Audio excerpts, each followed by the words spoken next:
Bonjour, je m'appelle Emeline Béranger et je suis chef d'entreprise et professeure en histoire de l'art et de la photographie.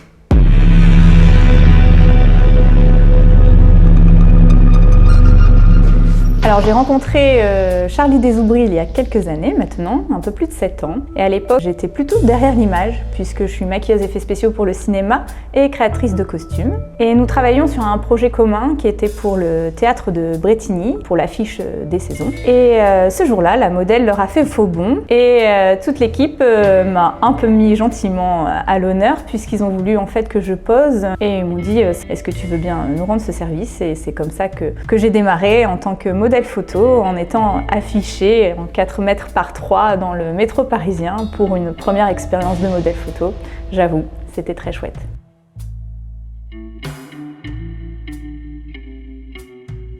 Alors c'est vrai qu'au fur et à mesure de nos collaborations avec Charlie, on a eu un très bon feeling au niveau du travail. Et un jour, j'ai osé lui proposer un projet qui me tenait à cœur. Je vois les photographes d'aujourd'hui comme les peintres de l'époque, vraiment des artistes de la lumière. Et je m'inspirais alors de tableaux de la Renaissance.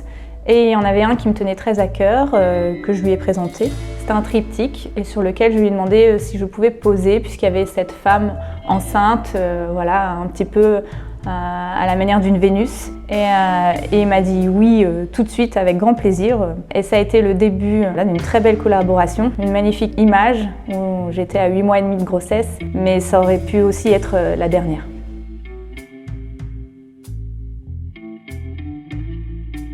Ça a failli être la dernière image puisque le jour de mon accouchement, tout a basculé et j'ai failli perdre la vie. C'est des jours un peu entre deux où à la fois je donne la vie et où j'ai failli perdre la mienne. Ça a été très compliqué puisque donc du coup on m'avait annoncé que je ne reviendrais pas ou que je reviendrais handicapée ou avec des traumatismes et j'ai vécu ce soir-là une expérience de mort imminente. Charlie a voulu m'accompagner dans cette phase de reconstruction et j'ai pu avoir en fait un temps qui m'a été offert, un temps où j'ai pu commencer à écrire et à mettre en place un projet. Ce projet s'appelle Lisa de Mona.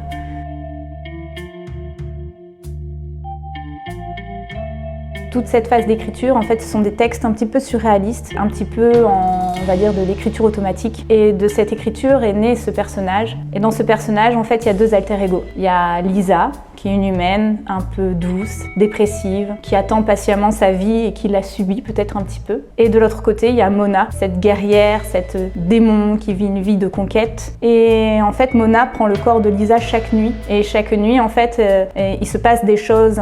Et Lisa ne sait pas au réveil ce qui s'est passé avec son propre corps. Et tout le projet, en fait, est dans ce dialogue, dans ces 2 parties, dans cette faiblesse et dans ces forces. Et savoir aussi comment, à un moment donné, elles cohabitent et elles vivent ensemble. Et Charlie a pu accompagner ce projet et à partir des textes, on a commencé à mettre en place des images et j'ai pu, petit à petit, incarner aussi, moi, ce personnage.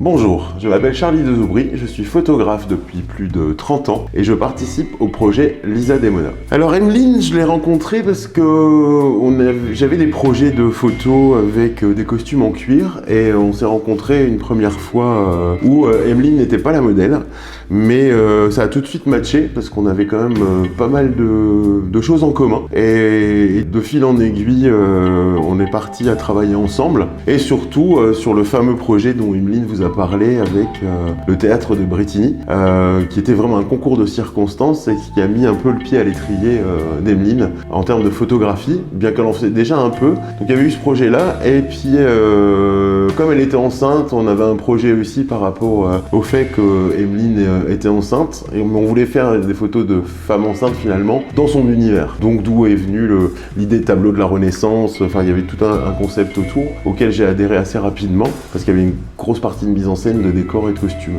Alors la technique, elle a été multiple parce que, comme j'aime le dire, je suis un artisan de la photographie et comme finalement Emeline est une artisan du cuir, artisan de la photographie, c'est-à-dire que j'aime les anciens procédés qui soient argentiques, procédés collodion, j'aime développer avec du café, donc j'aime bien vraiment mettre mes mains dans la chimie et trouver des choses, provoquer des accidents, c'est-à-dire utiliser une pellicule dans un sens puis dans l'autre pour essayer de faire cohabiter les 2 personnages en même temps, et tout ça sans trucage numérique. Je trouvais que c'était c'était important de créer ces incidents par rapport finalement à l'accident qu'Emeline a vécu, qui heureusement n'a pas tourné au tragique et a changé pas complètement, mais a changé une partie de sa personnalité et de sa perception de la vie de tous les jours. Alors il est vrai que grâce à mon métier, on va dire de cœur, qui est le maquillage effets spéciaux pour le cinéma, j'ai pu aussi aller chercher ce côté démon en créant et en interprétant Mona. Ce côté démon, c'est un personnage de sirène protéiforme avec plusieurs phases de transformation. Donc c'est vrai que c'est toujours agréable de pouvoir aussi amener ce côté technique d'artisan en termes de moulage, modelage, création de prothèses. Et c'est un personnage aussi qui est presque aveugle, qui n'a plus de pupille. Donc du coup, il y a vraiment une démarche, une recherche aussi du design de ce personnage, tout en me disant que il y avait aussi cette tension entre Lisa, l'humaine douce, et Mona, qui représentait exactement tout l'inverse, qui est ce côté très autoritaire, très dur et très horrifique. Et il est vrai que dans les films d'horreur, c'est ce qui nous a plu aussi à Charlie, puisque c'est un grand passionné de ce genre. C'est aussi de savoir un petit peu aller chercher à se faire peur, ce qui se passe derrière tout ça en termes d'émotions, de chair, de transformation corporelle. Et quelque part, c'était aussi quelque chose que je vivais, moi, à l'interne, à cette période-là, et qui pouvait s'exprimer et voir le jour physiquement avec tous ces petits artifices, en fait, puisqu'on reste quand même des artificiers de l'image, que ce soit Charlie en tant que photographe ou moi en tant que maquilleur effets spéciaux. L'important, c'est qu'on puisse y croire devant la caméra ou devant cette photo. Et l'idée de pouvoir créer quelque chose comme ça de toute pièce, c'est un côté très satisfaisant dans le sens où d'un seul coup, on arrive à concrétiser toutes ces peurs, ces angoisses, leur donner forme. Et c'est aussi une manière de montrer qu'on a tous en nous une partie sombre, une partie d'ombre, et de pouvoir lui donner enfin, de la définir et de lui donner une forme et une image.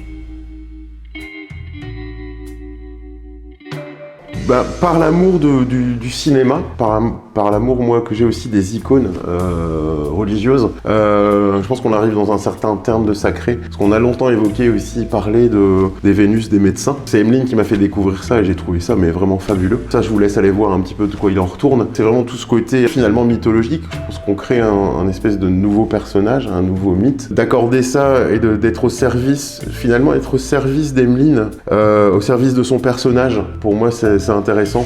Et je définis souvent ma participation dans ce projet. Je suis l'outil photographique d'Emeline, parce que jamais je n'interviendrai dans son texte. Mais par contre, il y a beaucoup de discussions sur comment on va réaliser les images. Qu'est-ce qu'on va faire, qu'est-ce qu'on va amener dans l'image, où on va emmener notre personnage. Ça oui, mais jamais d'intervention dans sa création, elle, qui est pure. Moi, je suis vraiment là pour mettre en scène Lisa Demona. Le projet Lisa Demona, c'est un projet qu'on a commencé il y a 6 ans avec Charlie. Et durant son exposition Musée Addiction, il m'a proposé d'avoir une pièce pour la genèse du personnage et de pouvoir la présenter en termes d'installation. Cette main a broyé mes os, m'a ouverte en deux et m'a déchirée en dedans. Si seulement ça n'avait été que les os. Ça m'a permis moi aussi de pouvoir lui donner corps et de pouvoir poursuivre l'aventure avec cette envie d'édition du livre photographique. Donc c'est-à-dire que les photos qu'on a mis en place depuis des années vont être comme un journal intime à côté de ces textes et ces écrits, et ça va pouvoir en fait en gros voir le jour en fait, toutes ces premières parties d'images et de textes sous cette forme de livre photographique. Si j'ai fait ce projet, c'est aussi peut-être pourquoi pas partager cette expérience, partager une expérience traumatique, pouvoir mettre des mots, des sensations sur des choses parfois qu'on vit qui ne sont pas forcément évidentes, mais de pouvoir en fait trouver un sens, une raison, et si ça peut aider les gens à surpasser certaines choses ou ne serait-ce qu'à entendre en fait que ça puisse arriver à d'autres gens et que ça puisse faire quelque chose de beau dans cette dimension, j'en serais ravie en tout cas, et ça a été les premiers retours déjà de l'exposition. Je pense que ça peut être un projet touchant et ça peut aider aussi les gens à passer outre ces expériences. Donc on est vraiment parti sur ce process photo parce qu'il y a aussi ce process qui est naturel pour moi. C'est bon, c'est pas bon, on a réussi l'image, on l'a pas réussi. L'idée c'est vraiment de s'arrêter à un moment, de se dire ça c'est bon, paf, on continue, on a un bout de personnage. Le livre photo pourra aussi accompagner une exposition et à force peut-être créer un nouveau volume qui pourra être augmenté et ça ce sera grâce à vous, à votre participation où on pourra mettre en place des choses. Déjà vous fournir un très beau livre et aussi partir sur une exposition et encore continuer peut-être un volume 2 sur ce livre parce que je pense que Lisa Demona n'a pas fini de vivre et dans la tête d'Emeline et du coup si je suis pas dans la tête d'Emeline heureusement mais finalement fait naître aussi des images dans ma tête que j'ai envie de mettre en scène et que j'ai envie de réaliser pour continuer à faire grandir ce personnage et évoluer ce personnage. Alors pour rencontrer le personnage, vous avez le choix. Actuellement, il y a l'exposition qui est visible à l'ancienne piscine de Moucron. Mais il y a aussi les réseaux sociaux où vous pourrez la découvrir et découvrir un petit peu de ses aventures, voir comment en fait dans ces univers monstrueux elle y trouve une place. Et vous pouvez aussi participer activement au financement de ce livre photographique. Vous aurez en lien en dessous de la vidéo voilà, les liens pour pouvoir y participer. Et nous vous remercions d'avance de faire naître aussi, grâce à vous, ce beau projet.